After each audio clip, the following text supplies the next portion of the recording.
आप देख रहे हैं समाचार एजेंसी ऑफ इंडिया में साइन न्यूज।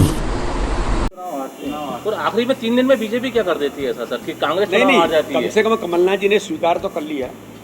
पहले दिग्विजय सिंह जी कहते थे कि ईवीएम में कुछ हो रहा है, फिर कमलनाथ जी भी कहते थे कि ईवीएम के अंदर कुछ हो रहा है, तो उन्होंने ये तो मान लिया कि ये उनकी हवाबाजी के कारण से हार रहे हैं, ईवीएम के कारण से नहीं हार रहे हैं। इतना तो अपनी ही बात को उन्होंने स्वीकार कर लिया है। और दूसरी बात यह है कि भारतीय जनता पार्टी, उनकी हवाबाजी में क्या होता है नहीं होता है, हम किसी को कमज़ोर कभी मानते नहीं हैं। हम कभी अपने विपक्ष को या कभी अपने प्रतिद्वंदी को हम कमज़ोर नहीं मानते। भारतीय जनता पार्टी का एक एक कार्यकर्ता 24 घंटे 365 दिन सक्रिय रहता है।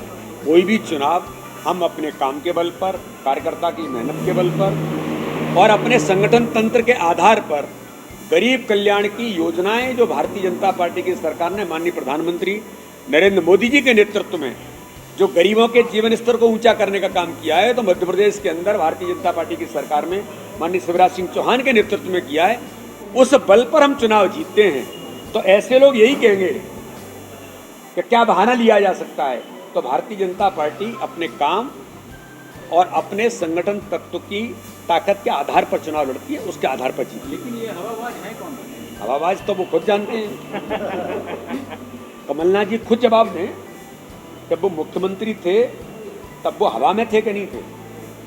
आप मुझे बताइए। ये तो कांग्रेस के जिन लोगों के लिए उन्होंने कहा है उनको पूछना चाहिए उल्टा उनसे। क्या वल्लभ भवन में 5वीं मंजिल पर बैठ कर के हवाबाजी तो कमलनाथ जी आप ही कर रहे थे? कि किसानों के बारे में, नौजवानों के बारे में, छात्रों के बारे में, गरीबों के बारे में, महिलाओं के बारे में आपने जो हवाबाजी की, उसी का जवाब तो मध्य प्रदेश की जनता ने आपको दिया कि 28 विधानसभाओं के उपचुनाव के अंदर आपको जनता ने आईना दिखाया कि 15 महीने में आपका हिसाब किताब हो गया। तो इसलिए हवा में तो मध्य प्रदेश में कमलनाथ जी थे, जिसका जवाब मध्य प्रदेश की जनता ने दिया।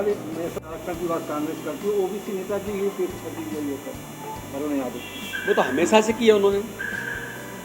देश के आज़ादी के इतिहास में मैं पूछना चाहता हूँ, इतने साल राज करने के बाद कांग्रेस ने, मैं तो मध्य प्रदेश के हमारे